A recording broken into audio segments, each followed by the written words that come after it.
I just need to find a save game.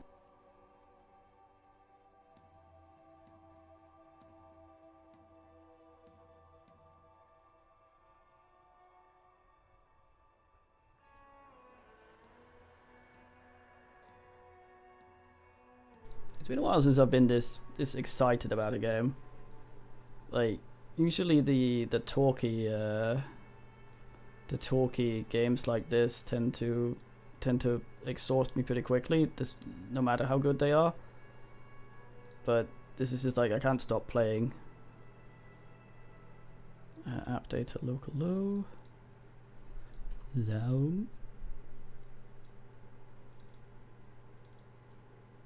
Save games.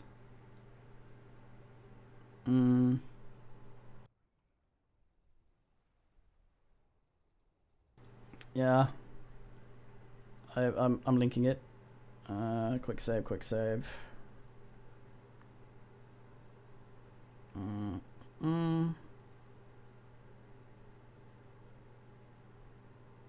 Yeah, there we go.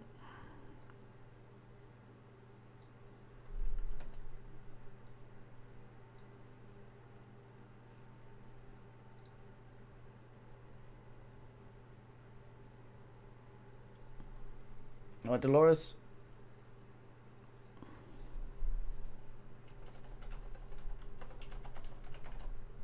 There we go.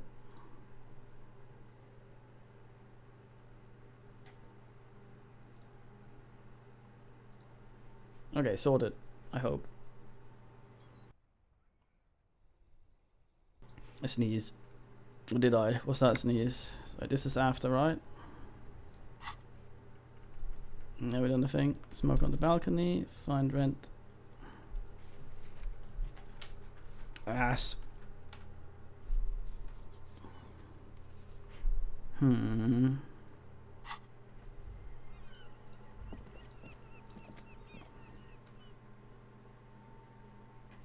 I do my part.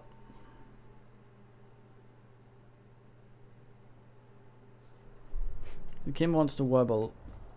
I wonder if our lizard brain's gonna yell at us while we sleep. Ian Kim. Yeah, see ya.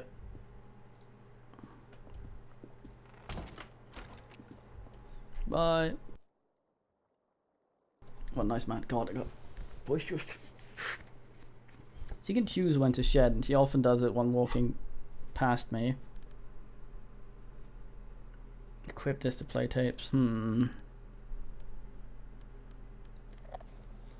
Oh dear God, it's huge.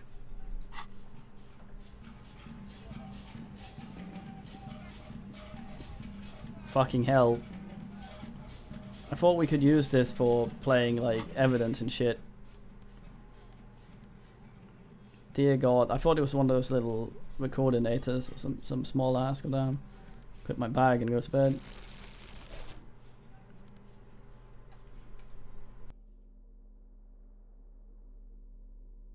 Our character portrait has the expression that we've been unable to get rid of. It's very ass.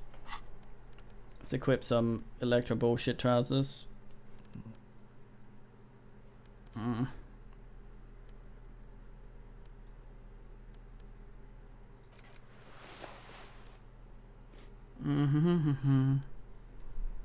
See if we get rid of the expression.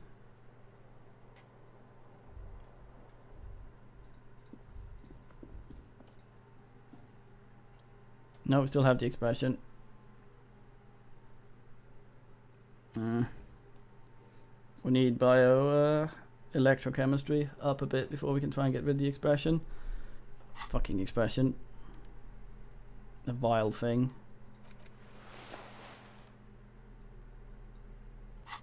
No hat.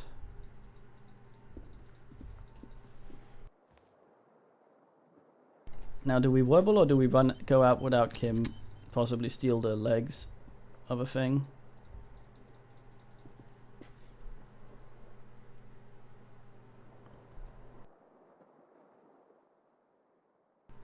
Nah, he's got the expression stuck on his face, which has to do with disco. We can't seem to remove the expression. I'm trying desperately. Bed is cold, not particularly inviting, but it's yours. The sheets look awful. Not yet. But actually, let's read one of the books we have. We have some stuff we can interact with. Have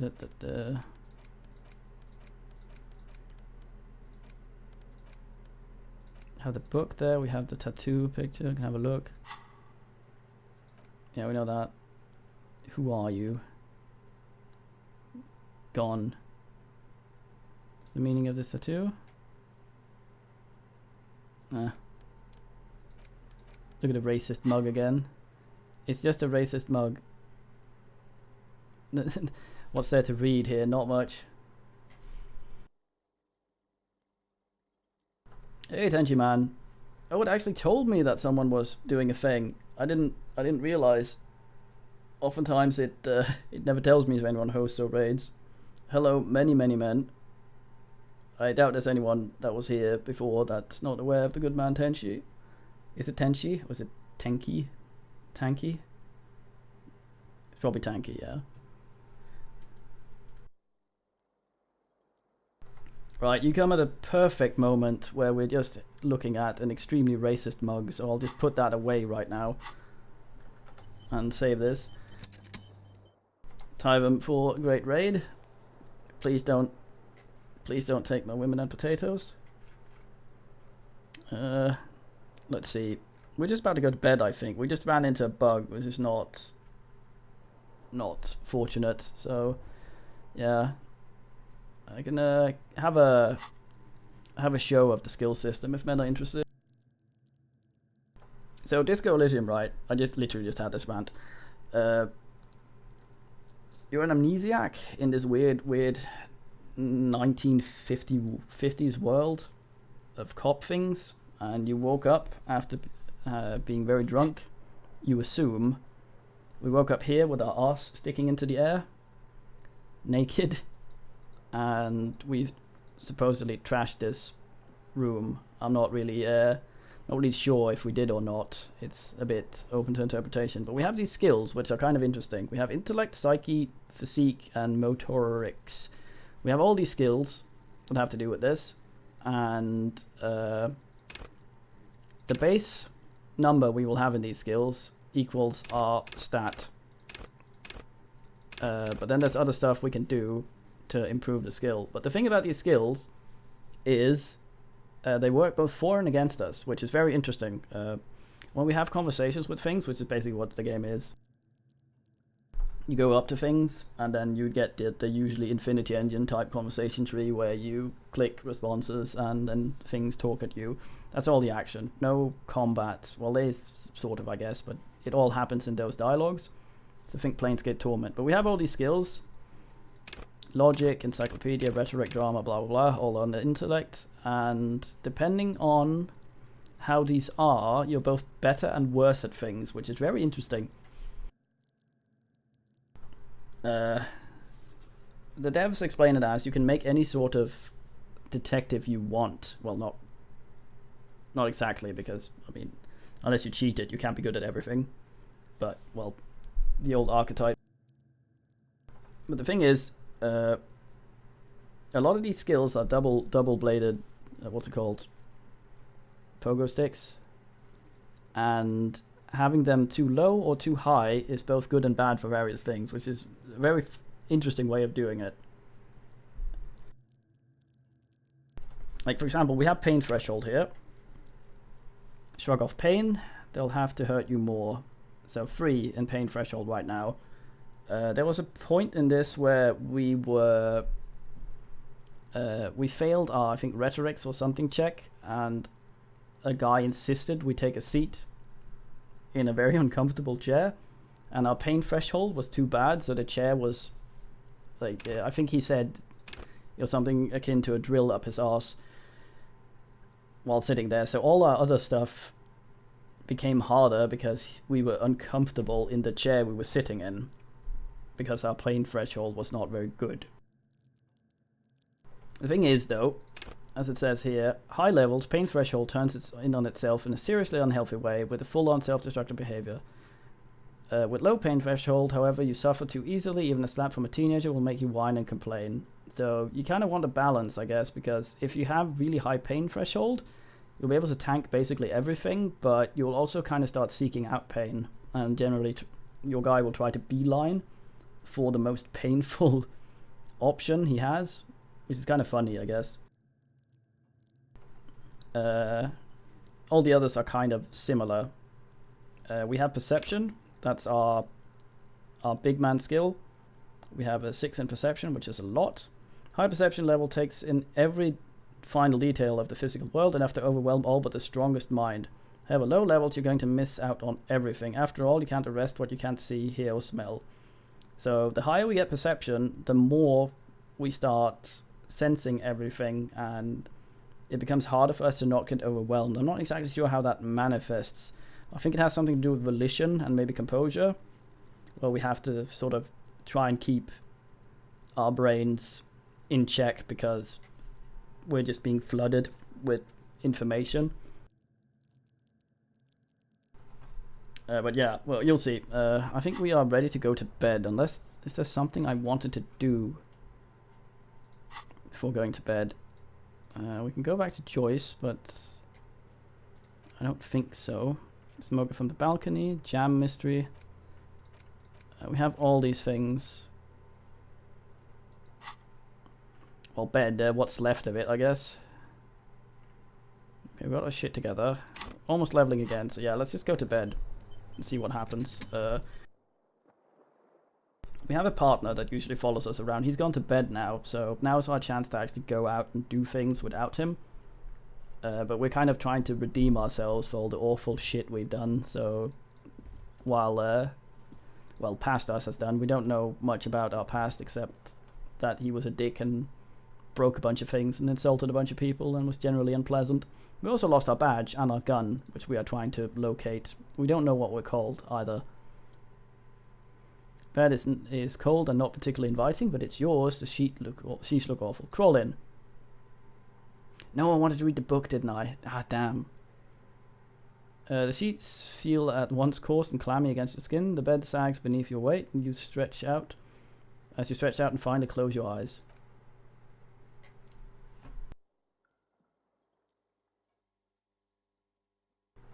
I think it's about to get weird.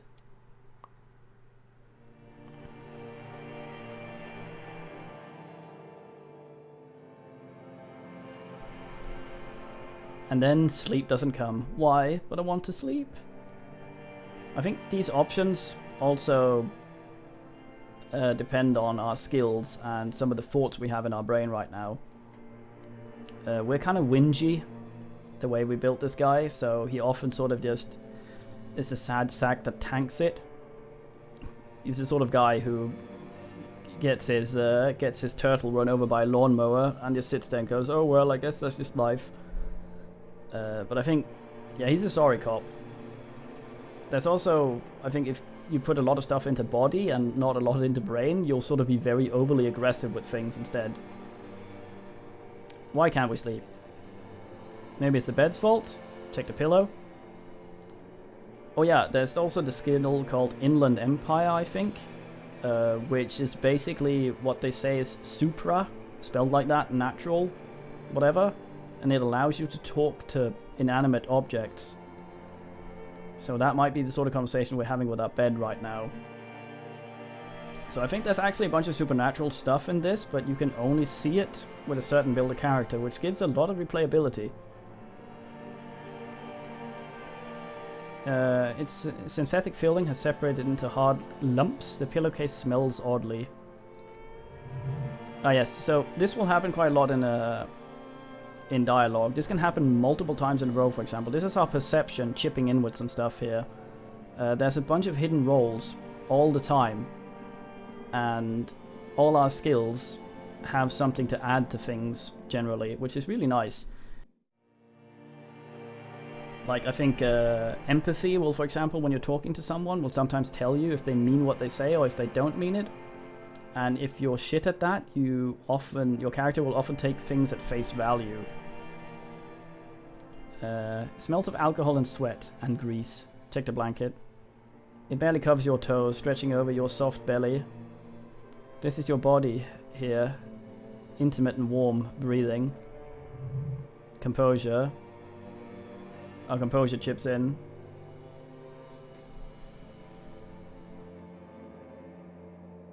Well, there's a cranium measurer. I think you can actually go racist if you want to go racist. I like Kim, and also I'm trying not to be an asshole, so we're not going to go racist. But I think the racist mug might have other stuff associated with it if we decide to make our character racist. A bit tense in the muscles. Relax. Inland Empire. Under your thrumming eyelids, you see dizzying array of colors. You won't get off this carousel quite so easily. Roll over on the other side. A fine solution. It's a little better. Colors, scenes, and half-formed phrases still litter your mind. Part of you is still trying to solve the case, isn't it? Who killed him? Who? Something to do with... what was it that Lieutenant said? Union? And it's gone again. Your thoughts lost between the slowing brainwaves. No more thoughts. Just sleep. Your breathing steadies. A steady silence washes over you until your eyelids twitch in your sleep. And images start forming. Also, the sound balancing is a bit weird in this, so it might get very loud all of a sudden. For that, I apologize.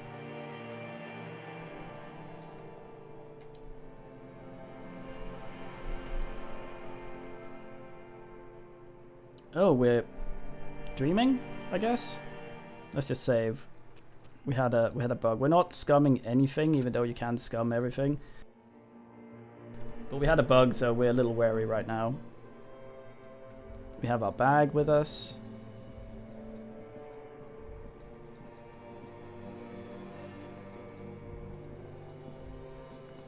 When I press tab, it highlights stuff I can interact with. The round thing around our character is sometimes our stats or skills will chip in with information, and you'll see a circle with corresponding color appear above his head.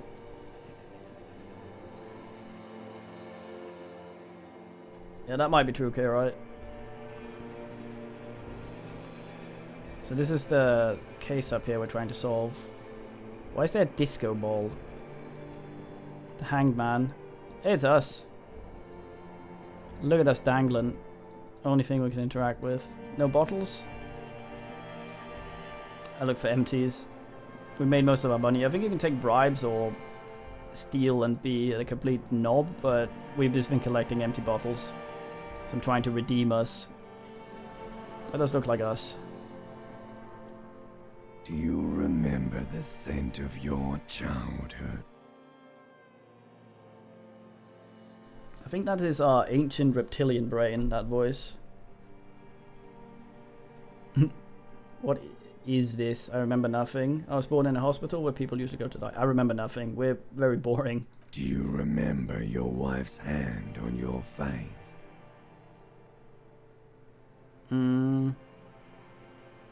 I left? I was left?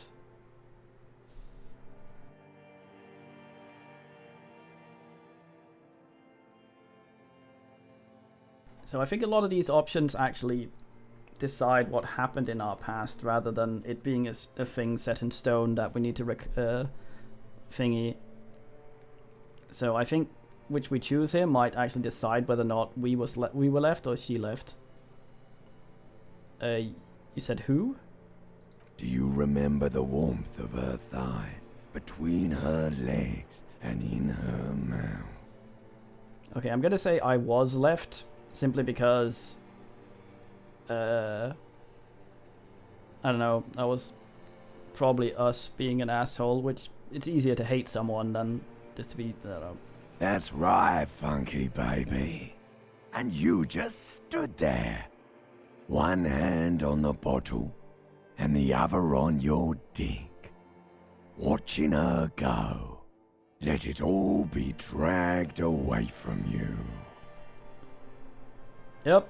Tell me, where are your friends? Human beings have friends, Harry boy. Where the hell are yours? Are we Harry? I don't know. I don't want to come back. I can get it all back. We are kind of a mess. I don't know.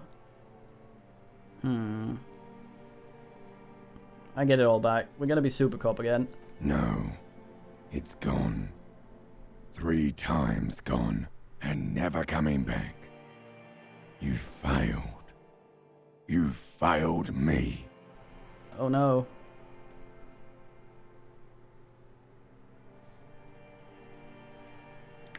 Not sure, okay, right? You failed, Elysium. What is Elysium? Everything. The Pale and the Isolas on the surface. The outer magnetosphere. Burning, furious truth. 8,000 years of written history. Alright. You really dropped the ball, Harry. 4.6 billion people, and you failed every single one of them. You really fucked up. I've seen you before. No, you haven't. You're just sleep talking. And the act is wearing thin, too. The spots on the disco ball fade around you. Not sure, okay, right? I think this might have to do with us being sorry, cop. And this is us, our lizard brain, beating us up for being a sorry sack of shit. You'll be back in those cold snakeskins in no time. Sweating up the bed. So what I'm wondering is, were we actually a fiend and an alcoholic, or was it a one-night thing because we decided to... because something bad happened? We did sell our gun because we said we weren't worthy of it.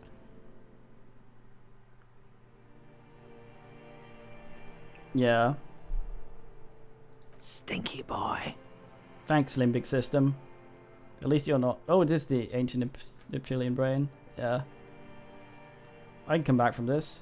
You're not coming back from shit. Thrashing around in that high conductivity state of yours, bumping into things and acting like a clown? Who are you kidding?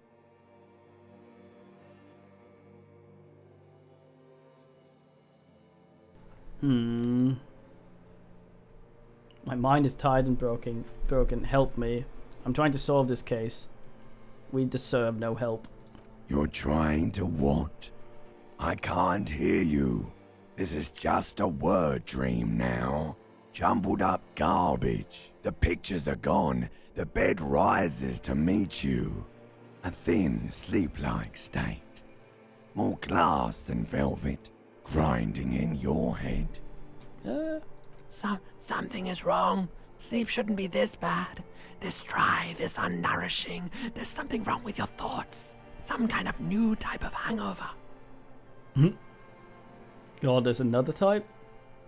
Oh yes, party boy. And it's worse than the one before.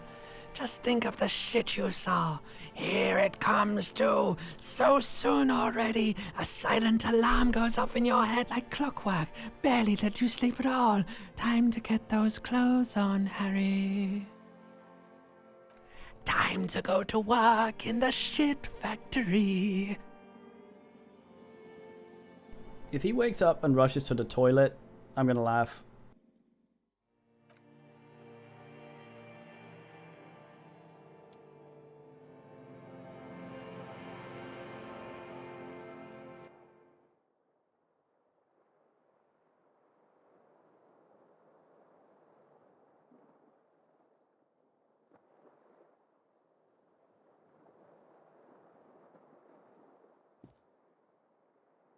Well, probably shouldn't have slept in our clothes. Oh, something has something to say. Electrochemistry. Good going, buddy. Ugh.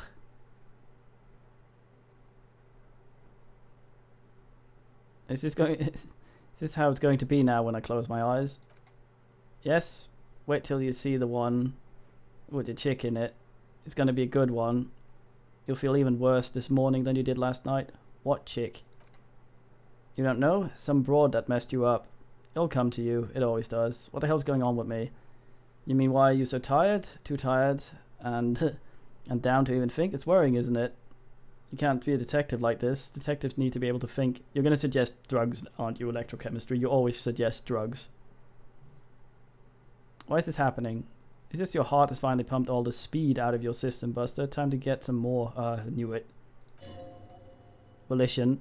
Don't do that. Stay strong. The hangover will wear off. You don't need to keep doing this to yourself.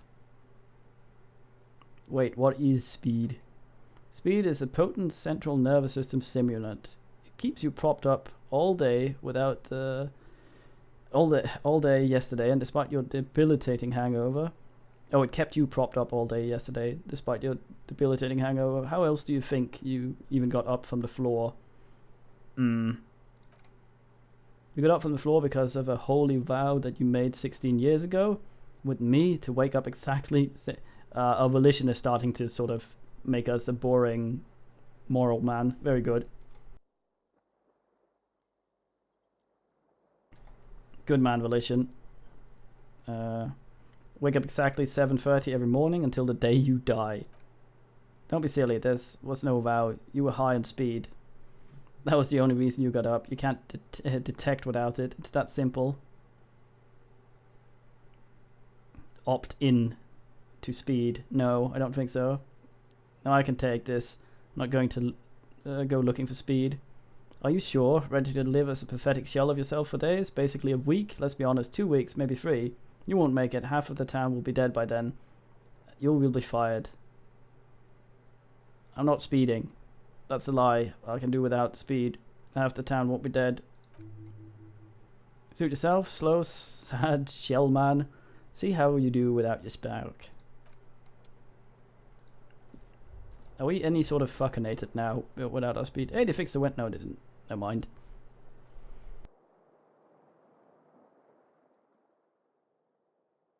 Maybe I can get rid of the expression now. Let's just save this in case of buggery.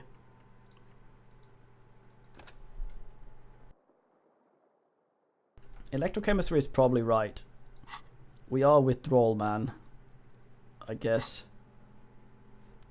Okay, is anything drama stand? That's some clothes and stuff. Did any of these internalize during the night? No. 5 hours something. God damn it, I should have read that book before going to bed. The White Barrel. We have been raided meanwhile by many fine men. Half of which were promptly scared away. The rest of which are lurking in horror. No, good man, Tenchi man. We still can't stop the expression from happening. Goddamn electrochemistry is hiding, making it impossible for us to stop making this goddamn face. Well, the other half is still here, right? So you still have the option for that. I don't think we need our flashlight out specifically right now.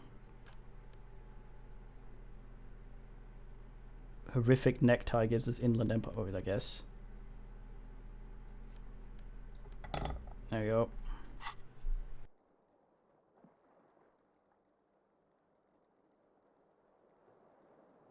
Ugh, I sneeze. Okay, let's see. Today is to do.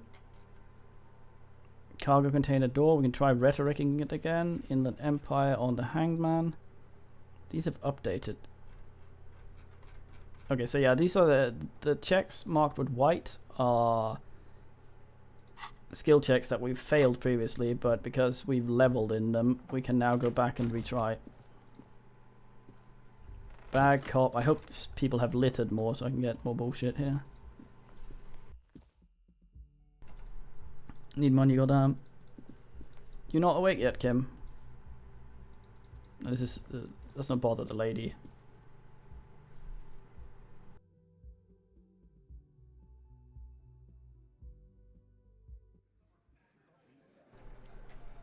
That might actually be true. Hey, they opened the thing. And there's Kim. He wants to speak with us. He's gonna run at us immediately as we come down here. No, not yet. There's Wheel Lady as well.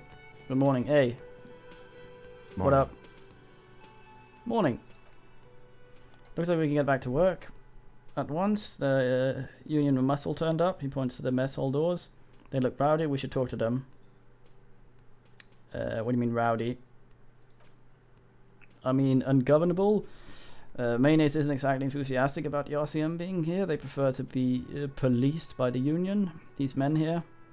Men who drink beer for breakfast. There's talk of an armed wing of Union called the Hardy Boys, who are responsible for said policing. I think it's them. At least the men Gart told us about.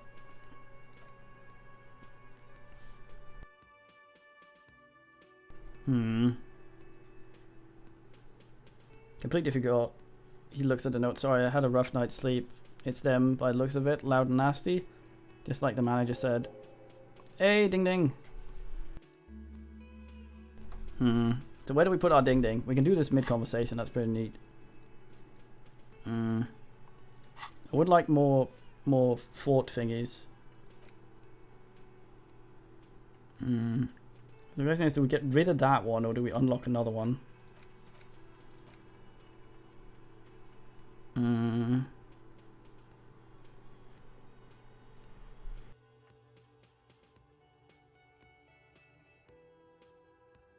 I mean, I guess. Where were we? The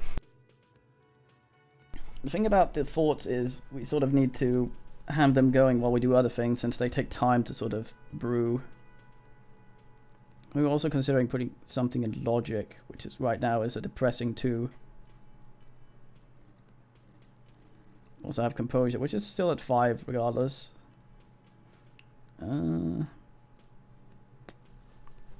Kitty. No plot. I don't know. We need to do this one as well. Not that one. This thing.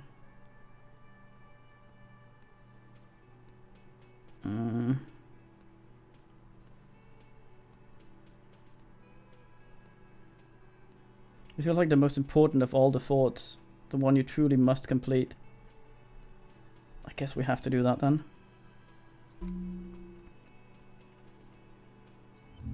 Internalize that one. 3 hours. We need to get rid of that. Voice you snoring. Bugger 'em, bugger 'em.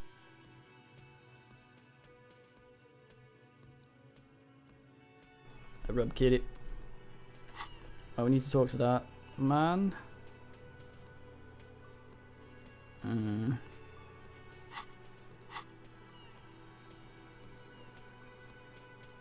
There's so many of them. Maybe we should call in reinforcements. That would just escalate tension. No captain would sign off on it. Solving one murder isn't worth the conflict between the RCM and the Deboueurs Union. Why do we need to talk to them? Everything points to the Dockworkers Union. The belt used for the hanging him, tracks in the mud, circumstances in the mayonnaise, my preliminary information. Which of course may all be wrong, but we still need to talk to them, and it won't be easy. Okay, let's roll. One more thing before we do so. He glances at the booth again.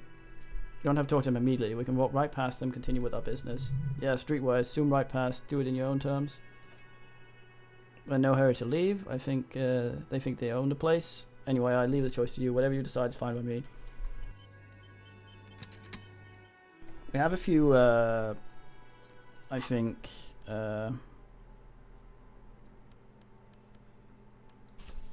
clipboard. We have a few things we need to ool a bit as well. What's it called? I think we were on a timer with the jam thing.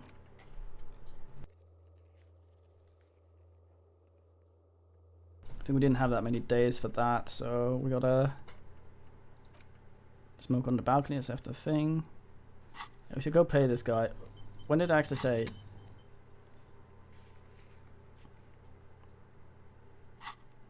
Let's go pay him immediately. Might as well.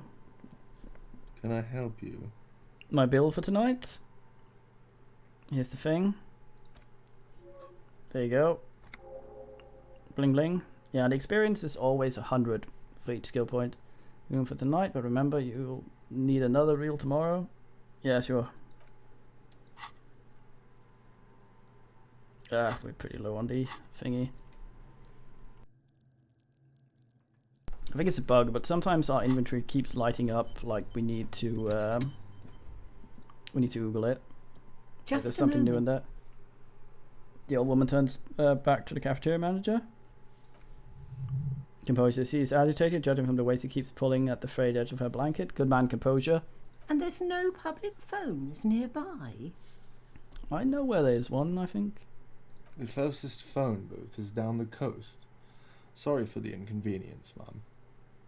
He appears genuinely apologetic. Oh, It's fine. I understand. Thank you anyway. I'm glad to see you again, dear. Nessa does. Good day, ma'am. Everything alright? Please don't trouble yourself about me, sweetie. I was just hoping to make a call, but the Whirling's phone line isn't working. Alas. The union office probably has a phone, but I can't really get there. Or to the phone booth down the coast. And Gary's phone is dead too. She sighs. What's wrong with the phone The line? manager was vague about it. Oh. Interfacing. Why would he be vague about the phone problems? This is something to look into later. Ask God, maybe. Why do you need to use the phone anyway? To let the young woman who is house sitting for us know that we may be delayed. Morel, my husband, and Gary were supposed to be back on Monday night, but they're still missing and I haven't heard from them. Uh-oh. I was also hoping she'd heard from Morel.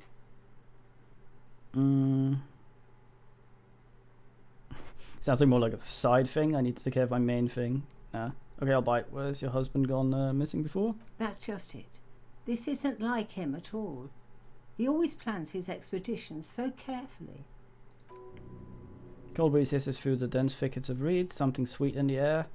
Somnolent. A damp chill goes down your spine. You look around. You're still in the whirling rags. But you have more important things to worry about. He glances out the window toward the bay. What is this expedition your husband was on? Just some field work, sweetie. Morel is a highly trained specialist. He and his assistant, Gary, were studying an extremely rare species of insect. But they should have returned by now. They were just going down the coast across the waterlock to set a few traps. He said they'd be back on Monday, she sighs. What could be keeping them? What day is it? I don't know. Who's this Gary person? Do you trust him? She smiles to sweetie. It's nothing like that. Gary's as loyal as they come. I trust him with my husband's life any day. Are they in a rough neighborhood? There's a nameless old fishing village nearby, but we've never had any trouble there before. She stops and continues, worried. Is there a lot of crime around here? Isn't there?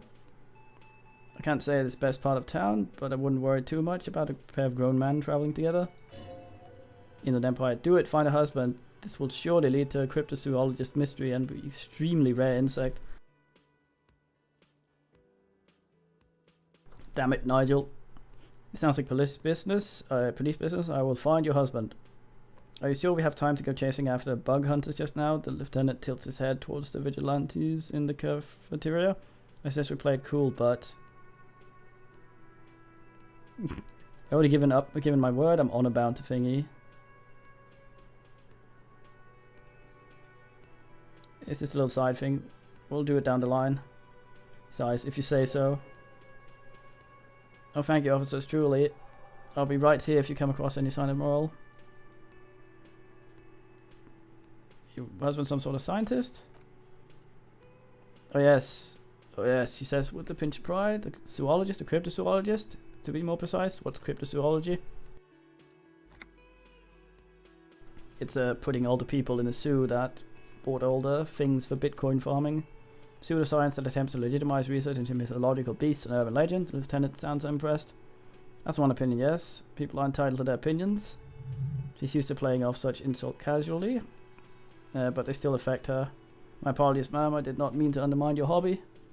It's not a hobby, dear. It's a subfield of zoology. It's specialized in animal species that are so exceedingly rare that many assume them to be extinct or even fictitious. Searching for such species, called cryptids, is difficult and often factless, and frankly, many scientists are too lazy to do it. Universities these days are rarely interested in supporting real research. Right. We have the green ape on us, nice.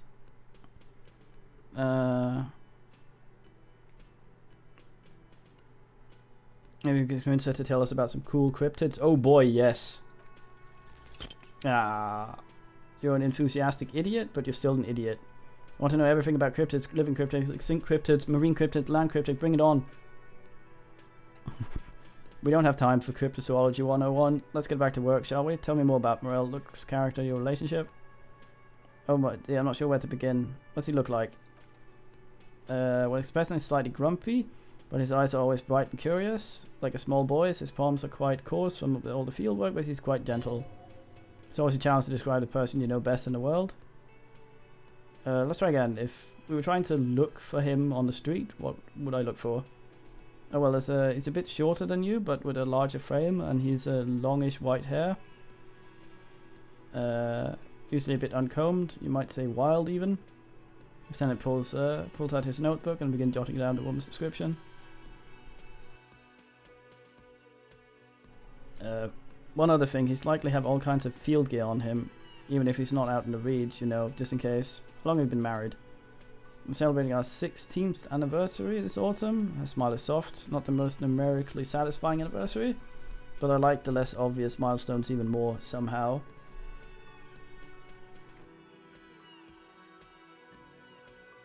I think Kim has a lot of composure or something.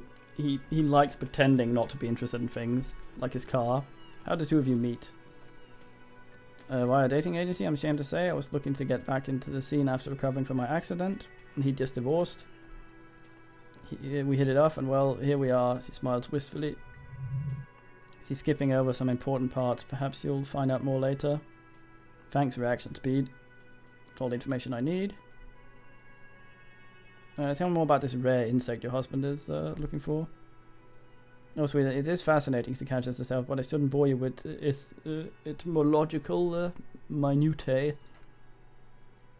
Then it gives you a sideways glance. I want to hear about the insect, goddammit. Well, she hesitates. It's a phasmid, technically, but... Oh yeah, here comes the interesting... Thanks, Inland Empire. Where other phasmids imitate sticks or leaves, this one is a living reed. It disguises itself among the reeds here on the Insinuandan coast. She looks you in the eye and nods thoughtfully, hence the name, the Insinuandan plasmid. Phasmid, not plasmid. I read well. Perhaps you'll end up co-discovering the phasmid with us, officers? I knew it, Lieutenant sighs. We're gonna be chasing made-up insect with cryptozoologists. It's not made up, officer, I can assure you. Simply elusive, so much that most established zoologists doubt it exists at all. What makes you think it's around here? Well, some teenagers making out in the reeds saw one. They didn't know what it was, of course, but there was a brief article in a local newspaper about the encounter of a ghost insect and that looks like reeds. Gary sent us the clipping. The newspaper clipping is all the evidence you have. Of course, most plasmid sightings turn out to be false alarms. But their description matched the Insinuan phasmid perfectly, and they didn't even know what they were looking at. Enthusiasm has wiped the worry from her face. Her eyes sparkle behind her glasses. She's really excited about this cryptid. I suppose I have something of a personal connection to the Insinuan phasmid. Old scientists have their little hobby horses. Is it dangerous? She chuckles to herself. Not at all. Why else would it hide itself so carefully? Does it have cool powers? Yes, it can blend into almost perfectly among the reeds. Her face lights up at the thought of it. It's how it stayed hidden all these years. Centuries even. Okay. What's so special about this stick bug then? Oh dear, I'm afraid I explained this very well. Well, it is very special. The woman's face flushes with embarrassment. Morel can explain this much better. I wish you could hear him describe it. Then you'd understand, I'm sure. I'm hoping this doesn't ask. The water lock in the canal is broken, so your husband's probably just stuck on the other side of the coast. Oh my, what happened to the water lock? You may not believe it, but it looks like some maniac crashed this motor carriage into it. Oh, sweetie, if it weren't for you, I'd be looking forward to another sleepless night. Thank you. Bottom of my heart, she turns to Kim. But thank you both. You're welcome, ma'am. Oh, did we just solve it? Turns back to you. I hate to ask, but if your investigation takes you on the other side of the coast, could you please keep an eye out for my husband? Sure. If you see him, let him know Lena is waiting for him here at the Whirling. He gets tangled up in his work, and you may not know the water lock's been repaired, and it's cold there, out there. If I see him, I'll let you know here. When or if I get there.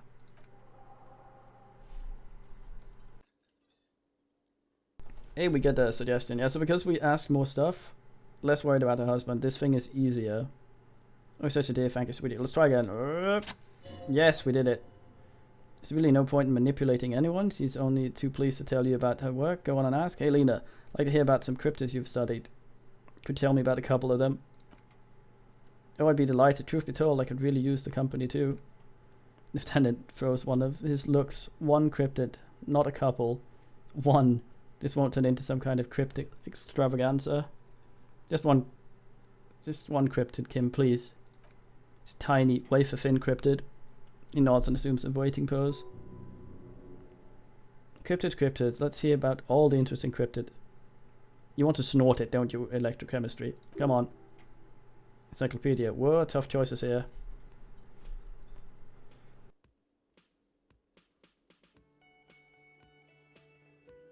We can only ask about one. What do we ask about?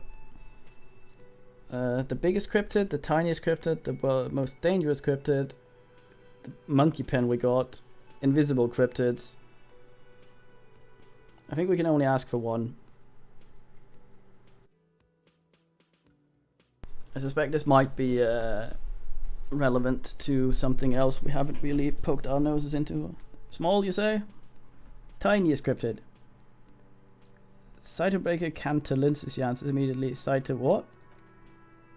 Unicellular bacterium that's discovered in one of the northernmost points of Katla at the Boreal Plateau. My renowned geologist Caitlin Malunjo some 70 years ago. What's so special about it? Why is it a cryptid if it's discovered? The bacterial colony if Mayanulf found had remained alive while frozen in ice longer than anyone could reliably estimate, certainly from before recorded history. Mayanulf disappeared shortly after injecting herself with the bacteria she had brought back to study, no doubt, in hopes of prolonging her own life. That seems weird. She injected herself with it? Yes, the bacteria had survived in the ice since times immemorial. It's not hard to see where she could have gotten the idea. It's actually a little hard to see. Looks at her skeptically, but do go on. You mean there's an immortal geologist wandering the world?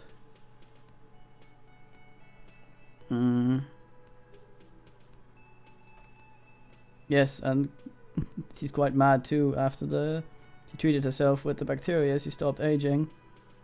It also just became increasingly erratic and irascible. And even her oldest friends were forced to be pulled away. Is it you? We can assume that she's been living somewhere in the wilderness for decades now. All alone except for the thingy coursing through her bloodstream. Well, we promised only to ask about one, so... we can come back and ask about more, it seems, so that's alright. Okay, anyone got any empties anywhere? There's some new stuff in here. That's the gardener in here now as well. Tomatoes are so thinly sliced you can see through them.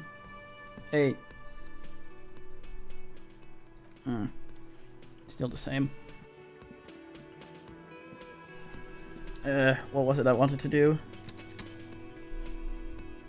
Yeah, let's wait with these guys. I want some of my brain thought before we do anything.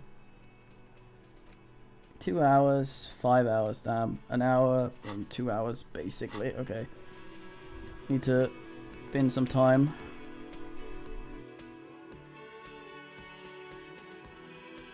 Hopefully Litter Satan has run rampant in the streets and thrown litter everywhere. There's also a a thing we could redo here, I hope. Someone's smoking up. Oh, it's her. I see. Damn it, Kuno. Yeah, the corpse still hanging there. As usual. Do I have anything else that gives me more bullshit? We need more...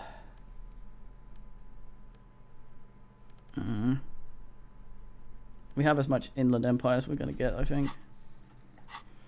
Okay. Oh, 92, we're gonna screw this up. Who are you, dead man? I'm gone.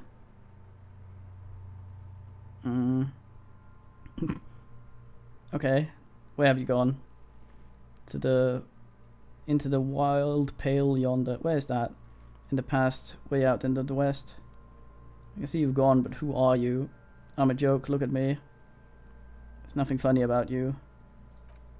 There's nothing funny about jokes either. Who were you when you were alive?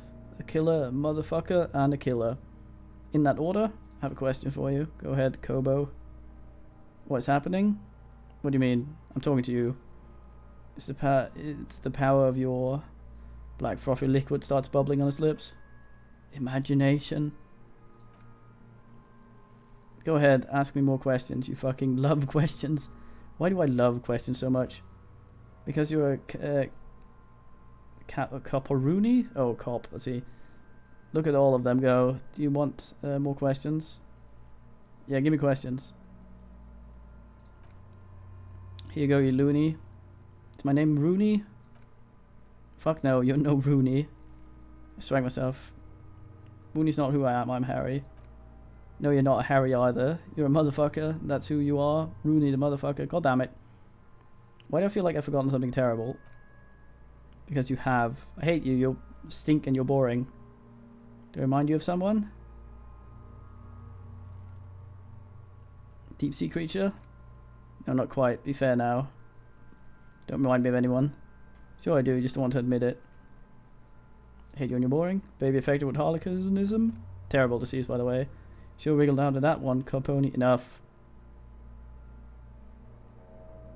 Can we ask him again?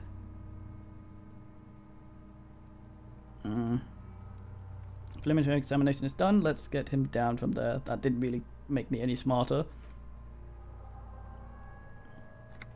It's back fixed body. Steel reinforced belt presents a unique challenge. I bought chain cutters, but I don't see a good angle of approach to the belt. The cadaver is a good 1.2 meters up. Neither one of us can reach the belt without assistance. And even if we do, there's the question of cutting it.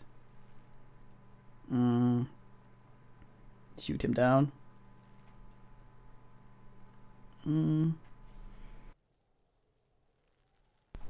Sawing the branch would probably been the thing.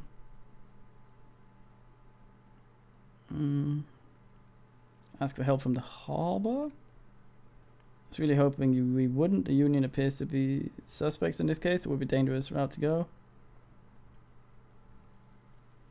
Yeah, let's reconsider. But what other option? The corpse twists on the belt like a chicken on a skewer.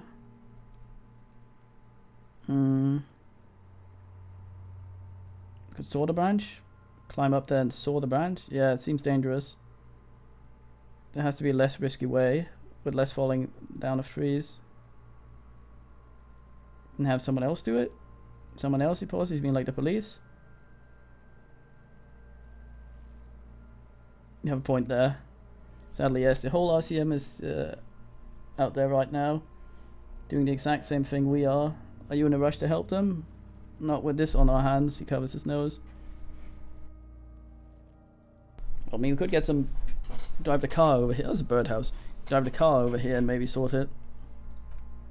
I know it's hard, but I assure you the others won't come to help us. We have a growing sanitary concern here. We need to get him down fast. How do I do this? Let's have another look at him.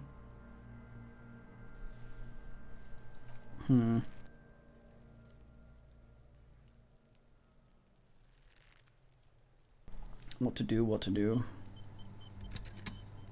Can't ask this. Could ask Kuno, but he's probably gonna yell like an asshole. Brace yourselves. Fuck, does Kuno care? There we go. Talk about the body. Never mind. Alright, we'll leave.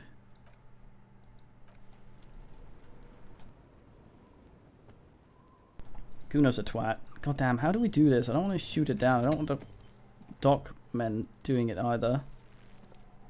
What are our options? Maybe we can talk to him.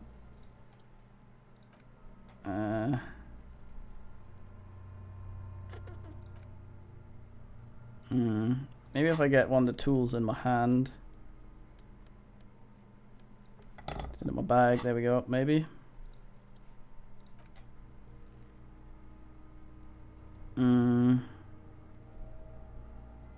Then we'd shoot him down. That sounds really dumb. Yeah, the enthusiasm, unrestrained. Bang, bang, time pig. Shoot his head off. How? Visual calculus, where the buckle ties the rope to the branch. That's a good spot to aim. Actually would work. Damn, I thought it was just dumb. Point to it there. The buckle holds the belt together. Where? Corrects the classes. Ah, yes. If the shot hits that, it might have a chance to release the belt. Yeah, now we're talking. Entertain Kuno with some shit. Good man, Kuno. They'll miss. Pigs will miss. Kuno.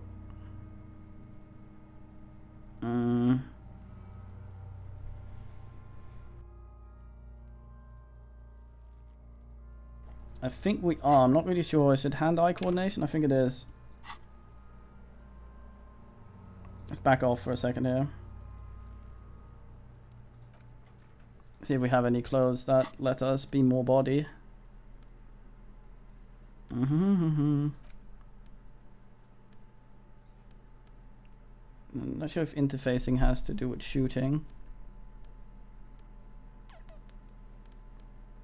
In reaction speed, maybe. We'll need a stupid hobo hat to do it. Fucking hell.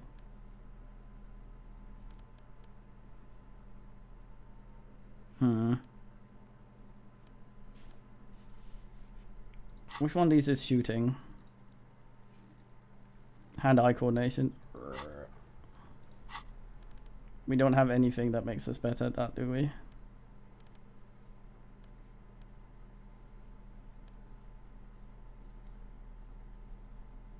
Nope. Well, let's give it a go. Maybe not with the hobo. Fuck it. Let's leave the hobo hat on. I mean, that is our highest stat. We haven't put anything into it, but let's try. Shoot him down. He breathes that heavily. Let me try. He has glasses and can't see shit, so let me try. Man browse very deep conservation, but to notice what you said. Say nothing, let him choose. Double shot, unzips his jacket. Choose a lightweight firearm. Oh, this is going to be loud, isn't it?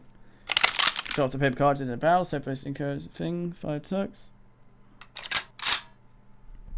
Gonna fuck this up. Securing it in place. Yes.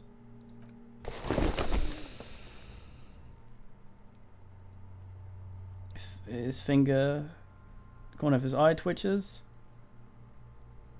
Easy does it, mate. It's gonna fucking miss. Yep. Kid's voice found out in his field, echoes off the walls, surrounding it. Cloud of smoke passing the air. Lieutenant steps back and says to himself, God damn it. Hand-eye coordination. A lot of things were wrong with that shot. The Falconese stance was the wrong choice. His shoulders were raised, but above all, he cannot trust his eyesight. He feels bad about it, about his eyes mostly, just having bad eyesight, probably from a young age. Whatever you do not console him. Fucking idiot. Finish. Something asshole. Kuna could have hit it easy, but then Kuna's not a fucking handicapped, is he?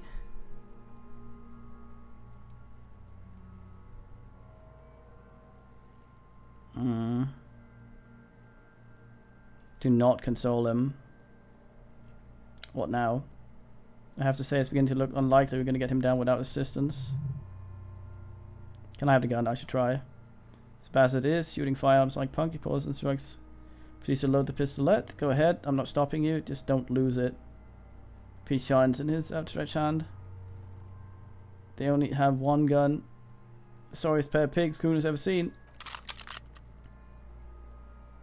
Yeah. Banana boy? Feel the weight. Cold piece of balacolite.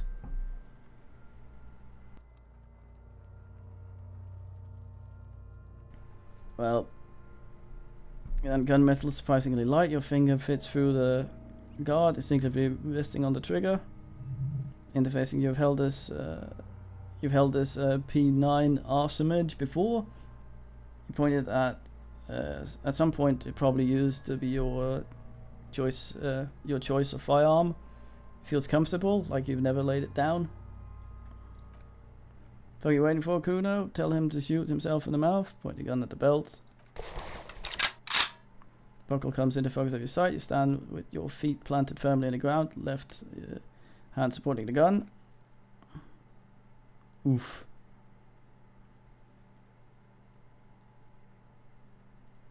Shoot the kitty. Close our left eye first. Field of view narrows. The branch moves slowly, becoming two-dimensional. The metal buckle shimmers. Morning light in the thing. Slow movement of the branch in the wind. Your shoulders directing the gun sync up, dancing hypnotically. Slightly easier now. Branch movement analyzed. Well. Oh. S ordered. The buckle explodes into tiny pieces, coming loose with a tiny whir. Yeah, I don't know why that is so weird. That's so loud. I think it's because it's technically voice on the voice thing, which is the only slider we have turned up to any volume, which is really irritating. Anyway, with your hand numb from the recoil, you look at this. Look at the body slumped down. For a moment, the man appears to kneel in front of you, looking straight at you, helpless, trapped within itself. Who killed you? Communism?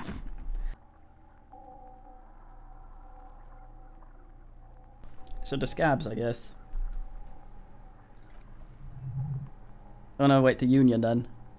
They were the ones, everyone's a guy, isn't it? Was that the scabs? That was the scabs. Or was it the Union? I forget, damn. It's the Union. It takes a millisecond for the association to flash with your cortex. You have no idea where it's coming from, only that it's right. Yeah, it's the Union. And the rigor and the muscles gives up. Hey, ding ding again. And he smashes sideways into the spring mud, letting out a horrid stench. You've been policed.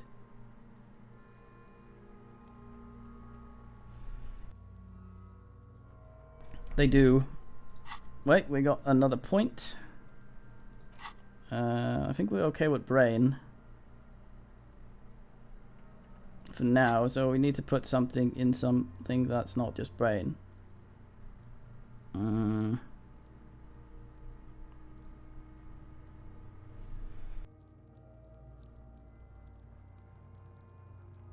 we thinking logic or encyclopedia? Although getting some of the stats really high would be fun, I think.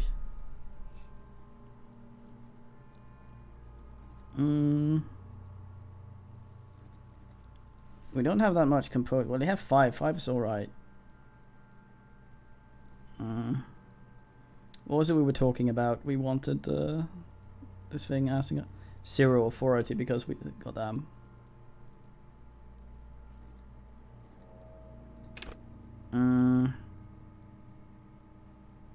more volition.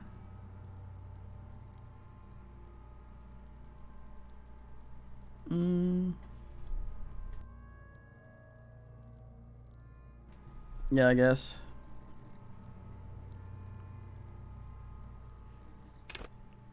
Our logic is sad though. Fuck it. There we go. How did I do that? By being a damn good shot. Ace high. Standard raises his right hand, waiting for you to slap it. Oh goddamn. You could add an ace low to it if you like, by turning your hand back after. Oh goddamn. We ace high and low here, mates. High arrives with a sharp slap. You turn around, there's a moment of doubt. Feels like the low ain't gonna connect. Chill is gonna connect. Forward gain aces though, and then it does. With furious precision, the lieutenant is not one to leave an ace low hanging. Oh, what a man, Kim. What a man. I knew these guys were censored again, faggots. His voice is deeply approving. What now? Time, you ask around. Field autopsy. We perform a field autopsy and determine the cause of death. But before, excuse me, he needs to turn away from the corpse. Stumped over on the ground is like that is not improved the way the corpse smells. The fall seems to have released something deep inside it. Look like I feel like taking a break from the stents. I'm sorry to interrupt the jubilations here. Just a little breather before the autopsy. Alright, here's your... Wait, field autopsy? Yes, he covers his nose. The 4 phases of murder scene. 1, investigation of the scene. I'm satisfied with that part. The crash container, the prints. We've been thorough enough. 2, initial examination of the victim. We were pretty good in our efforts, and the autopsy will provide another chance.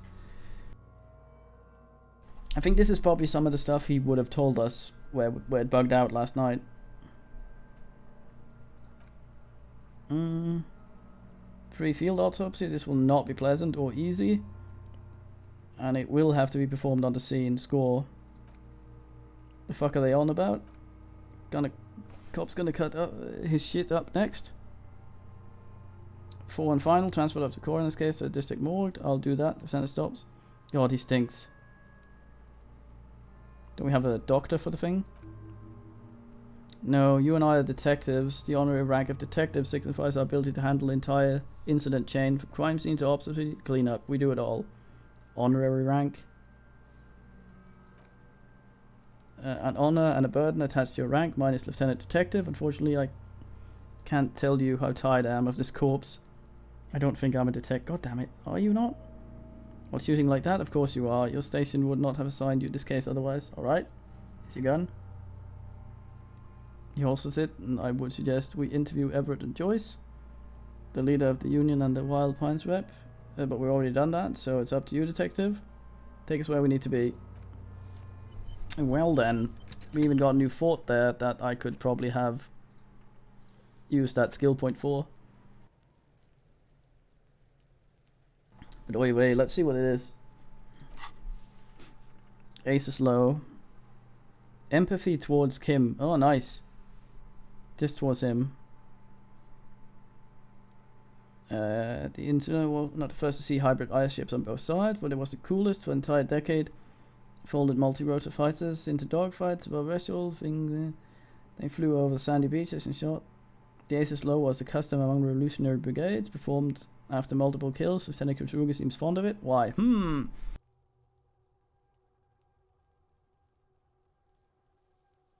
yeah. Are they? Oh yeah. Nice. They're still there. Right, do we need something else? We're gonna interface the crap out of this thing.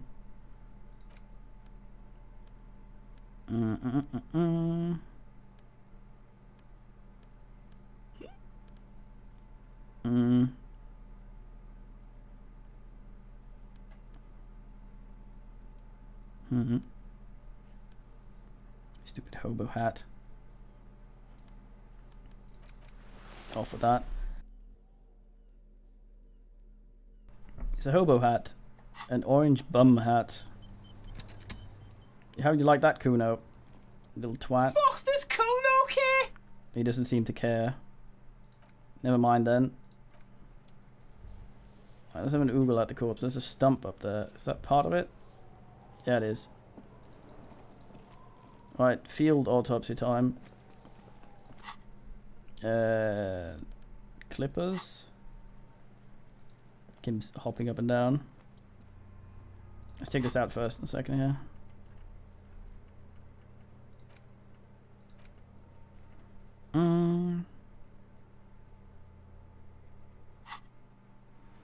Rotting man lies on his side, his eyes looking straight through you. His belt is around his neck. The belt is still around his neck. His body is supine and open to intrusion by autopsy. Yes. Yeah. Lieutenant adjusts his glasses and takes a deep breath. First, exactly what is a field autopsy? Come on, officer. He pulls a pair of latex gloves. You know what a field autopsy is? You've done 100 of them. Clap your gloved hands. Let's get it in there, mate. There truly is a time for everything, and for yellow gardener gloves, he nods approvingly. However, they are lacking hygienically. I suggest you get in there in a limited capacity. Alright. I'll ask you when I need you to, but for the most part, maybe you should handle the contacts, and I should handle the contact and you take the note. Yeah, we'll just fill this in, right? Show him the red autopsy form in your ledger. That's right, he nods.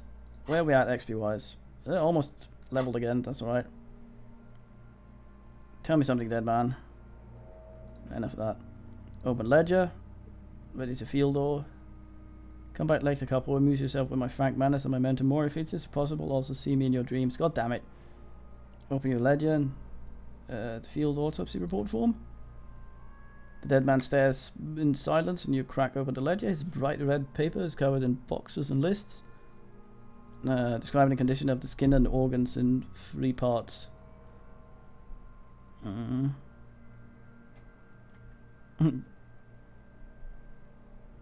Above those, an even field info form needs filling out first.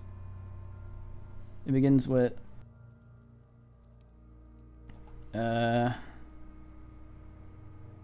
begin assistant. That's you. It's not on name, is it?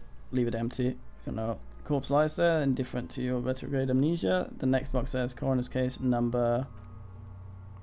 Damn, Kim. Write it down. Next, name. NA next, date of birth. NA age. The man corrects his glasses, roughly 50. Try 40. If the damage is so extensive, it's better to err on the young side. About 42. I'm gonna write about 42. Nods. Race. Modial, subgroup, occidental, as per your observation. Write it down. Pudgy mess looks neither modial nor occidental. It doesn't even look human. Next line says sex. Fuck it, fucky, little monster exclaims. Goddamn kid. Male. He's gonna have some sex. I think if we were enough of an idiot, we'd probably not have that option in the middle there. Male. Nor does he look male with his pregnant belly and his indistinguishable face. Date of death. We're still going with March 4th thingy-me. Alright. What else? He looks over your shoulder. 9. Body identified bias. Not applicable. Case number. The same as the coroner's case.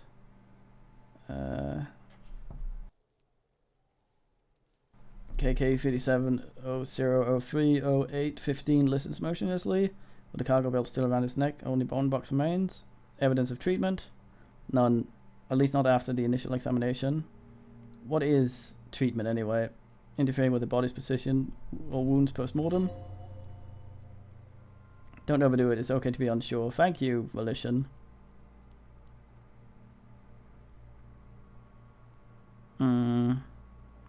I'm not so sure. Did the footprint look like he was carried over?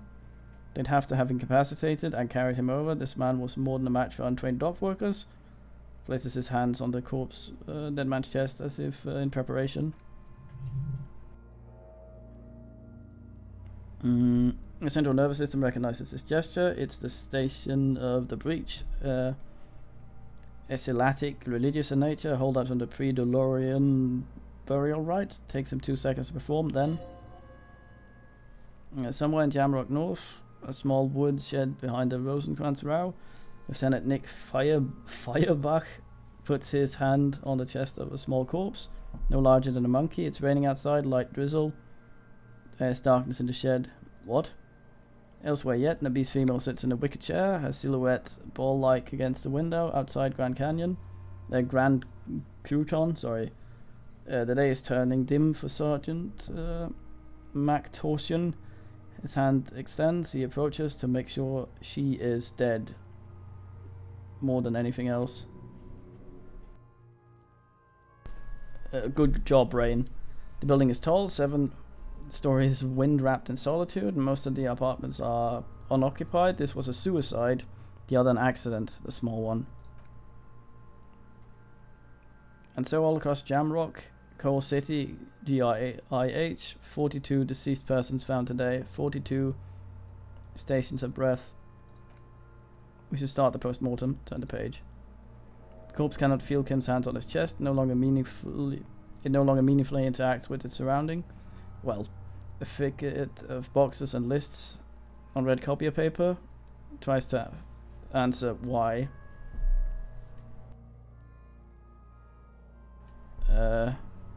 Tell me something, man. Do you know anything more bullshit? Oh, never mind. Right, Celias, I really like it.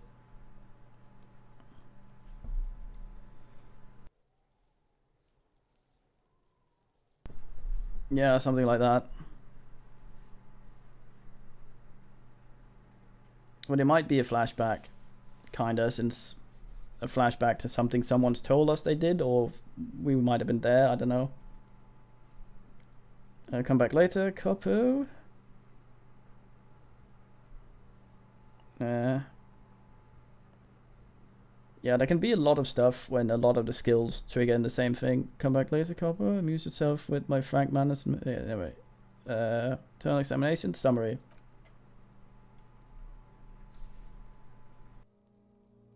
Yeah, that might be true. I don't know.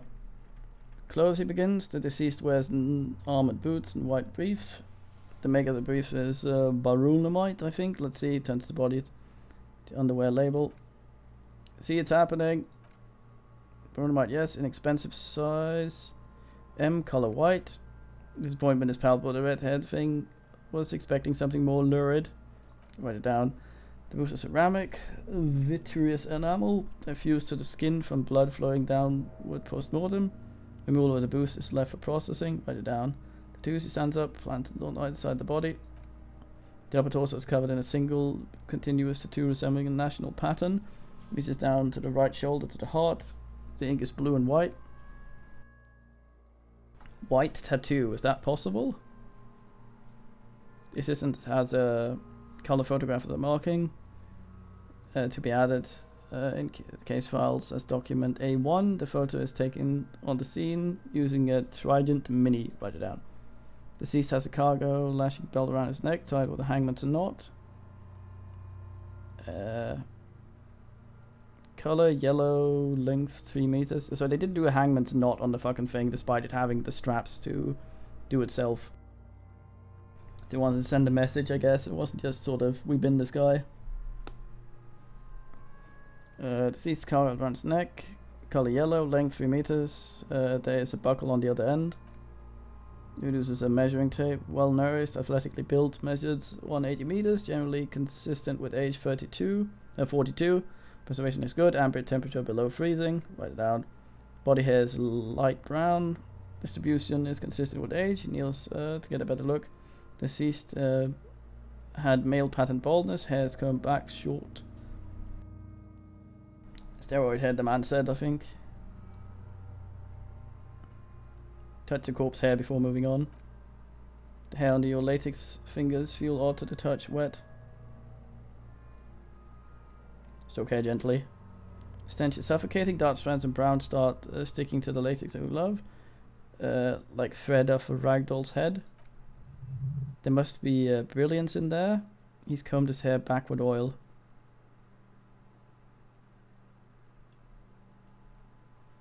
Write it down, adding the brilliantine. Lividity is consistent with hanging. The head is congested. Contusions are present on the head, chest and thighs. Consistent with stones thrown post-mortem. Low velocity. Fucking low velocity. Chink chonk, the kid explodes. You think Kuno Doesn't know how to... what you're talking about. Velocity was fucking max. You're a knob, Kuno. Fucking talking shit about Kuno's velocity. Lieutenant pays it no heed. In addition, there are bite marks on his face, chest and scalp consistent with predation. Amend for high velocity. No, write it down. Ligature marks. The lieutenant proceeds a small folding knife with the other hand pulling on the belt. He starts cutting into the polyester. The stench is horrid. After a while, it's obvious the material cannot be cut. The stench is the steel wiring he concedes. Breathless, there's too much of it. We need to remove the belt so we can get the ligature mark. You got just the right tool for that. Chain cutters, pet chain cutters.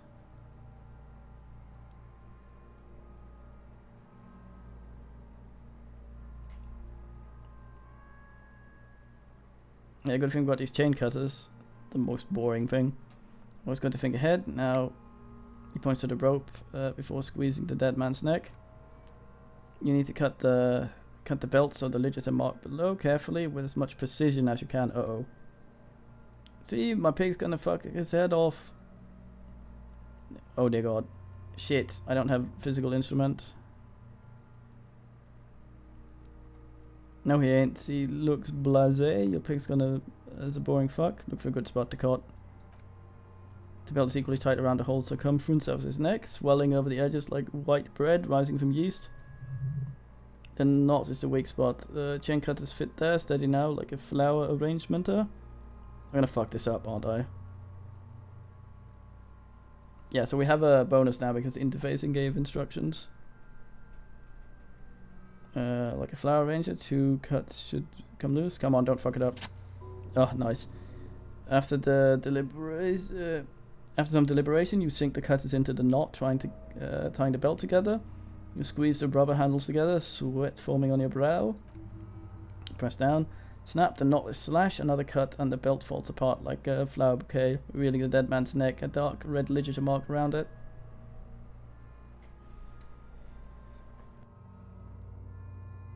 Yeah, stuff might help, but it all depends on rolls.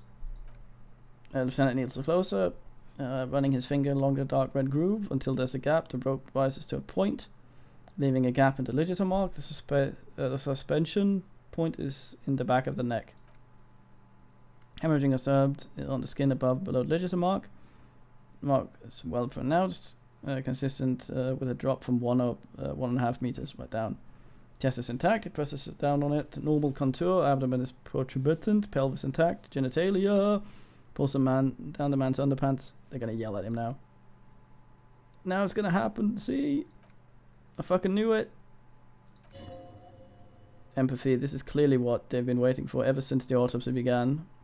Since they're trying to make it as boring as possible. Genitalia is male and unremarkable. No evidence of injury. Inspect. The dead man's penis is average size, congested from the downward connection of blood. The testicles are uneven in length, hanging underneath. That's normal. Good old cremaster. The genitalia is greenish. Marbling is present around the crotch. Alright, right down. Back is symmetrical and intact. He struggles to turn the corpse on his side. Upper and lower extremities are intact but asymmetrical.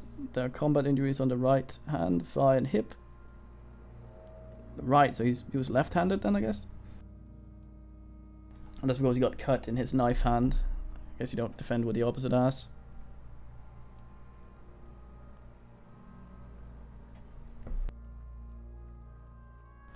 Yeah, that's the thing.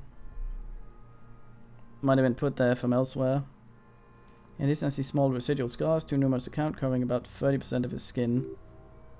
From wounds sustained over 2, maybe more decades, dispersal and accumulation indicates long and active combat duty. The scarring is extensive, way more than the law officials. He nods. We have a real museum here of battle wars. Right down. Last item hands. He takes the man's right hand in his, inspects, and moves on to the other hand. Pick up the hand. Let's have a look. His flesh is cold, icy. Thanks, Inland Empire. Pleased to meet you. Where are you from and what's your name? My name is the Hangman. I'm only fucking with you. I know where you're from. From Cappadocia, and your name is El Kobo. What can I do for you, El Kobo di Cappadocia? It's good to hold your hand. Did you like it when I was stroking your hair? I did, Kobo. It reminded me of when I was a small boy before this happened to my face and my body. You did me a kindness there. NP! You should do this more often. Be close like this, I mean. Hands are clean, the lieutenant concludes. The dead man's fingers slip from your hand. The cold sausage like... No sign of injury or struggling. Were we expecting any? I was. Maybe it's just not... I'm just not seeing them. Honestly, the stench is making it hard for me to think at the moment. Write it down. Ugh. Turns aside to breathe. It's not enough. He buries his face in the sleeve of his jacket. You hear a muffled voice. That's all for the external. Well done. What's next? Oh god, we have a bunch of stuff.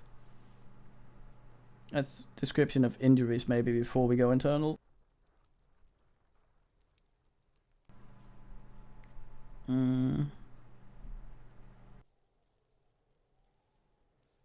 The buckle's up there.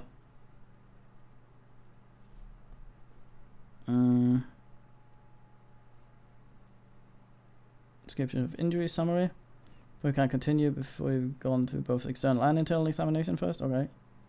Internal then. Central nervous system, he says, and then concludes abruptly. I have nothing. Do you have anything on this man's central nervous system? Joke. You don't even have a joke. Yeah. This is fucking art, just going in, not having a joke. I mean, 2 is before 3, but it's kind of hard to see his injuries before we... I mean, they would be external, I guess. Maybe. Yeah. Mucoskeletal, purge fluid is coming from the mouth.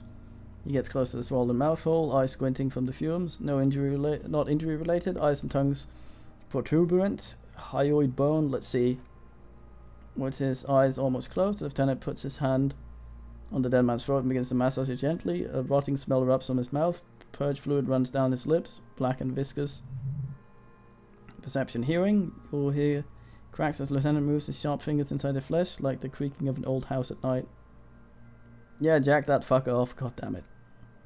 The hyoid bone is fractured, he says after a while. The rest of the musculoskeletal system is intact, unremarkable. Okay. Back hunched, as if in prayer, he begins to pry open the dead man's jaws. The respiratory system, he stops to exert more force. Both hands are used.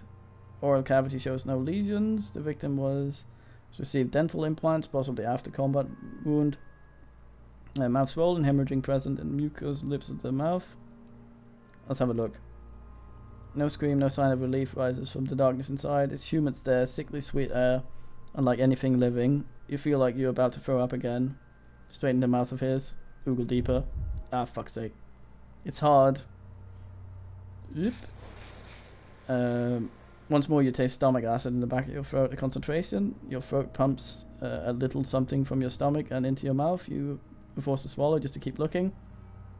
Inside you see darkness, just a mess of meat and darkness. There are ancient mysteries down there, Kobo. Ask me later. What?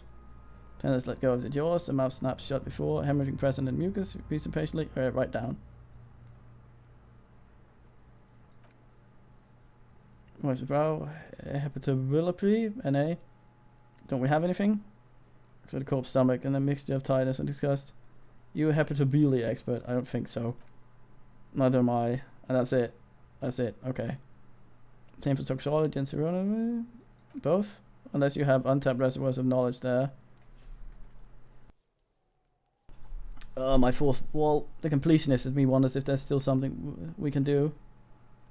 Like a mixology screening, he looks at the monster. At this stage, I doubt processing will find anything, even if he starts brimming with cocaine. But you can still, you should add a request.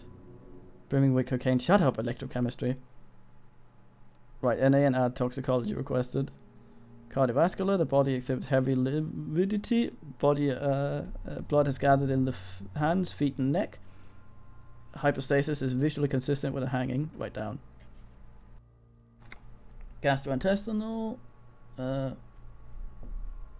He breathes a sigh of relief. This is the last field on the list. He looks around to the ground, pool of feces there, then touches the corpse's bloated lower abdomen briefly and says, "Digested, semi-solid food and stomach.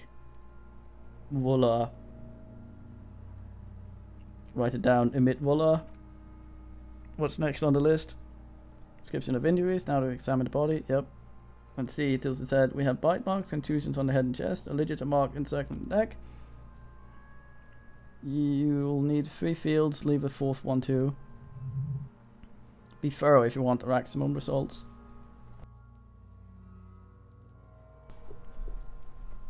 Yeah, no snorting the corpse. That's weird.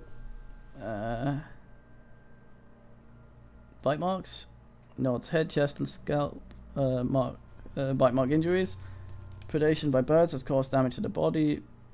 Odontologist does not need to be consulted. Right down. Your opinion, officer?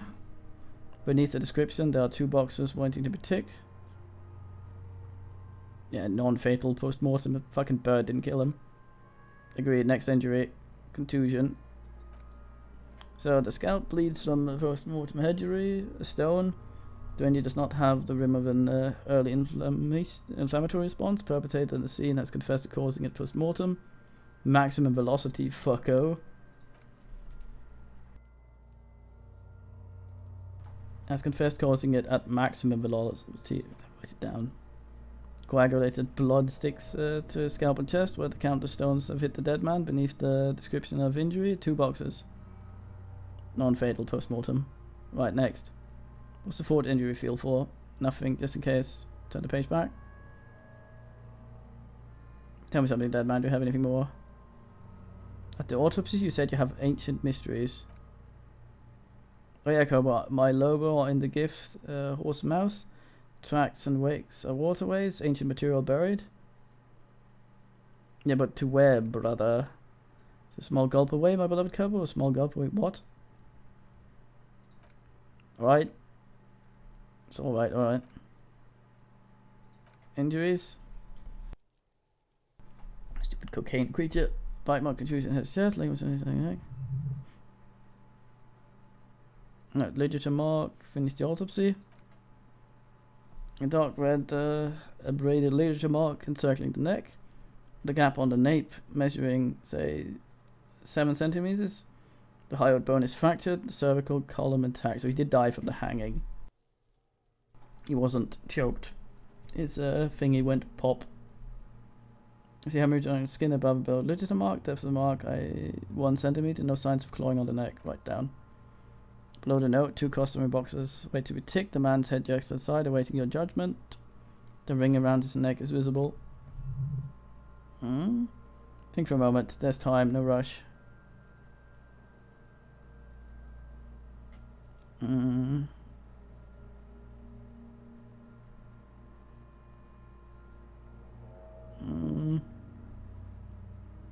Fatal injury. That's it. He cracks an uneasy smile. We've established the cause of death. It's not much, but leaves much to be questioned. But it's a start. Yay, ding ding. Ugh. More thoughts. Yes. Ace is low. Go. Yes. Learn me how Kim did the thing. Yeah, inland stuff is very weird. Small black plastic roll from his jacket, a body bag. Let's wrap it up. Pronounce this field autopsy over. How'd it go? Well, we established a probable cause of death. Some would say that's the goal of an autopsy. We'll probably see the corpse in our dreams again, I suspect. We also requested a toxicological screening. That was thorough. The results should arrive in a couple of weeks, if we're lucky, if I would not hold my breath. Then, given the state of decay here, I consider establishing the victim's eccentricity a minor success. What else? Where are we at, actually? Half. We were thorough with the list of injuries too. We described them all in detail. What's there to say, given the circumstances? It was a professional field autopsy. Oh yeah, well done, Master Detective. Maybe a drink is in order? No. No electrochemistry. What now? I need a copy of that autopsy form. I will drive him to Farber or rip a copy. For processing. He looks at the dead man one more time, then the slip of red paper in his hand. Then at the corpse again. He's thinking, did I miss something? Yeah. Tilts your head, but also looking at the corpse.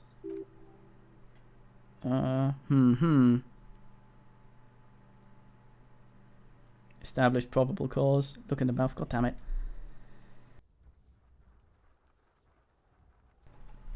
Oh, that's not great. I'm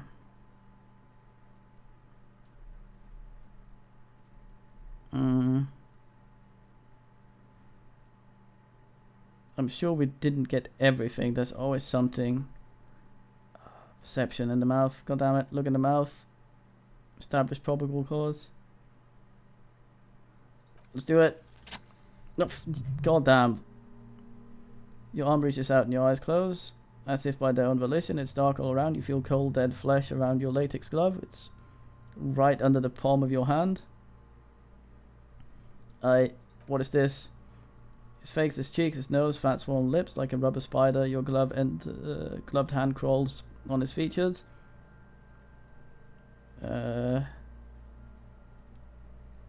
Everything is silenced all around. Fingers in mouth. Oral cavity is cold and moist. A ball-like tongue attaches itself to the base of the mouth, lolling around like a scallop.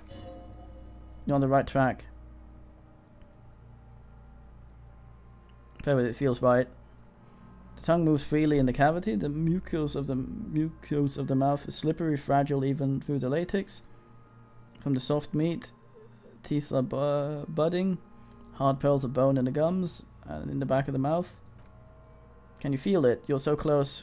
Rip his jaws open. Now, look in. Open your eyes and look. A vision of black and red and dark red death, pried open by your hands and studded with teeth. Looks like he's laughing. Death fumes rising from his throat. And there in the back of his mouth, above the bell of the uvula, I was about to say vulva, right there in the soft palate, you see a hole. Clearly visible to the human eye. It's swollen shut, almost vanished, no larger than 0.4 centimeter in radius. The edges appear darkened. An abrasion color. This is what we're after. Abrasion color. Abrasion color. Kim looks in there with pen in hand. His notebook's open. The copy paper. Kuno's silent. Touches with your finger gently. Wait. Kuno said he kicked a helmet into the sea. Was it fucking abrasion collar? Did they get some guy out of a ambulance or whatever? Damn. Touch it with your finger gently. A black trickle of liquid runs into his throat from the fine wound. Put your fingers in. In his finger fixed right, and the tight tunnel of flesh opens up. Tissue damage wide enough for 2 fingers. As you push both in, you reach through his mouth into his brainstem. The fuck is happening? Oh shit, see. Feel around first. The basal ganglia feels clumpy. What entered here has torn apart his reptilian complex. Push deeper. Your eyes follow your yellow fingers slide inside the remains of limbic system. There's no resistance, no gelatinous. It's gelatinous. The slug-like structure are damaged too. And the tearing extends deep into both hemispheres. There's a cavity here right between the hemispheres. Lieutenant answers with the sound of pen on paper. Fucking cavity. Kuno's voice is hushed. Quivering with awe. Oh, he's impressed there. Push deeper. Oh, I should have mentioned the other stuff before. I thought that would... No, damn. Fingers all the way in now, reaching towards the inside of the skull. The cavity goes further. But the entry wound isn't wide enough for the rest of your hand to follow. Wriggle in. Your index finger reaches towards the skull. The cerebral cortex feels like jelly. Cold jelly. Strange liquid streams down your wrist as you push deeper until you feel it on the tip of your finger. We're gonna fuck this up simply because this is easy. 92. Cold serrated metal. Its edges cut through the latex glove into your finger. Feel a solid object right under the skull. Inspect the skull first. There's a tiny crack protruding in the cranium. Right at the back of his head, your finger must be pointing straight at it from the inside.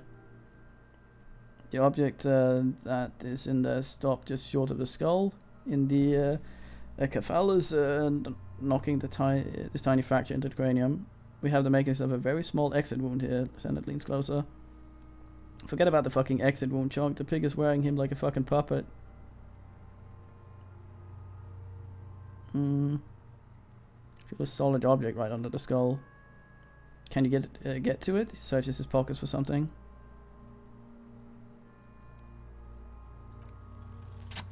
No, thank fuck. You pick the object between your index finger and middle finger. It feels sharp like metal, with your face twisting from pain and concentration. All you need to do is just slowly pull. I got it. My pig's fucking got it. Yeah, close to auto failure. Very. What is it? Slowly pull your fingers out. Inside of head feels cold and smooth like a glove. Like a glove as you pull out. Sweat dripping down your brow. Careful not to lose the prize between your fingers. With a plop, your hand emerges from the mouth. The garden glove is covered in blood right up to the wrist. Between your fingers, a small flower. Blossom made of lead. Fucking beautiful. A bullet. The lieutenant puts a small bag marked evidence under it. Drop it in. Bullet falls into the bag, leaving a smattering of blood on the plastic. He raises the bag under his eyes and says, unknown caliber, rifled, some kind of brittle alloy, fractured on impact. We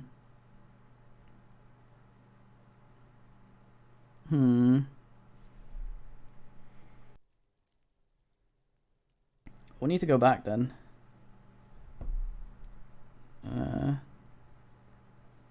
Keep it, Lieutenant, as a gift.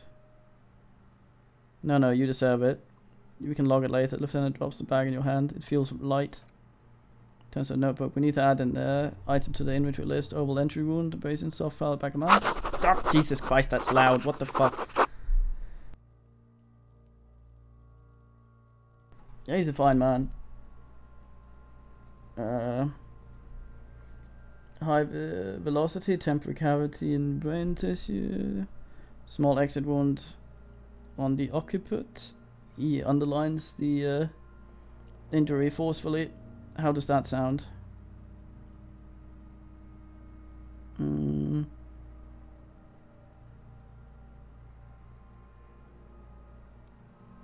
Reese nod. Opinion, fatal injury. Agreed. Wasn't that what we thought the last time? Click, click goes the pen. And one last thing. We should amend injury. Legislation mark new opinion. Non-fatal post-mortem treatment. Yes. Supposing the bullet was the real cause of death and the hanging was an attempt to conceal this fact.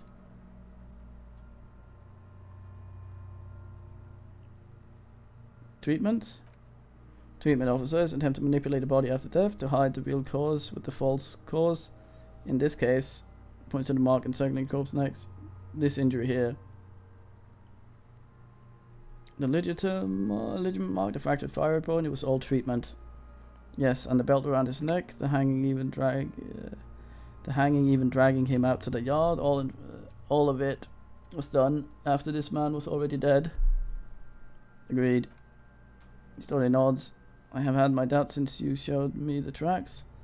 Why did they carry him over? Why not march him, I thought. There was no satisfying explanation.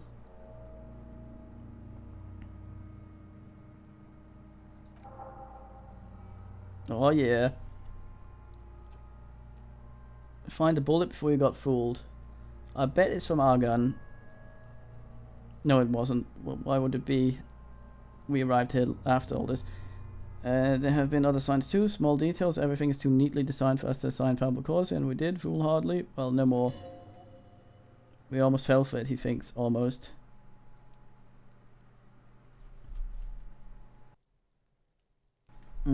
Yeah, big man XP. Oh. Who would do this? That's for us to find out, but this will make finding them just a little easier. Why would anyone do this? To hide something? The real killer? The real motivation? What really happened here? Maybe the bullet holds more answers? Yes, we should take a closer look at it. I'm certain it has more to tell us. Little thing could reveal much about the weapon that shot it. Need to think I need to wash myself. Wash off the death smell. Oh, he nods. You really, really do. I'm glad to hear you say that. Your room in the whirling rag should come with a bathroom. Be sure to make use of it in the evening. Yes. What happens next? I bag the corpse and carrying it to the holding pen of my thingy. I can transport him back to processing myself, but I will be gone for the rest of the day. You'll be gone? What should I do in the meanwhile? Work on the case, tend to personal matters, try not to do anything dangerous. An officer needs backup in a neighborhood like this. Leave the choice to you. And one more thing. Looks you in the eye. Great work, detective. Oh, Tyve. After you're back to corpse, Kim will leave your party until tomorrow morning. You can do side tasks and even the main case. But it might be more difficult. Plan his exit accordingly. Let's bag him. Take away the lieutenant. Work alone for the rest of the day. Yeah, I probably should. What if someone fucks around with the corpse afterwards? For leaving it here. We should better bag it, I think. Ding ding. Alright, he takes a shiny black body bag and starts pulling plastic over the dead man's face. Should have asked with the men, but I'm worried that someone would dick around with the corpse if we leave it here again, now that it's down and in reach of people. I need a little help carrying him. Do you take the hands? I'll take the thing. Drag, drag. Oh, we got a fort finished as well. Besides, we can just gather bottles the entire day. Fuck it.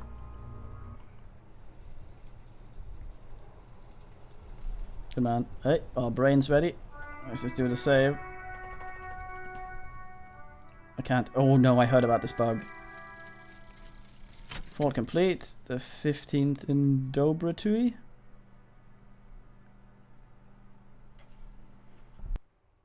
$0.10 for every green orb clicked? Damn.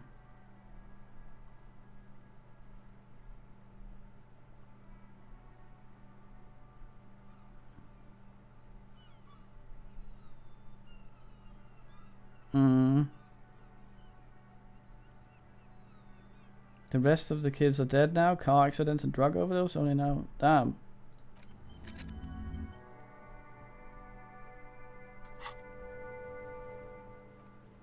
Oh, we can still save. And I think we're going to end there. We have done, what, 8 or 10 hours of this today? My voice is buggered and I'm worried. Well, I might start forgetting things and unremembering what's it called. Yeah, green orbs, the interaction things. Just interacting with anything. That's alright. Yeah, so, tea, gross. Yeah, so I'm gonna go to bed. Well, I'm gonna eat something. I'm gonna go to bed. You don't need to know details, but yeah, more of this tomorrow, most definitely. So, time for watching then. I'll send you on to, I think, Northern Man is streaming. Fine man. Yeah, so go make fun of him. GN.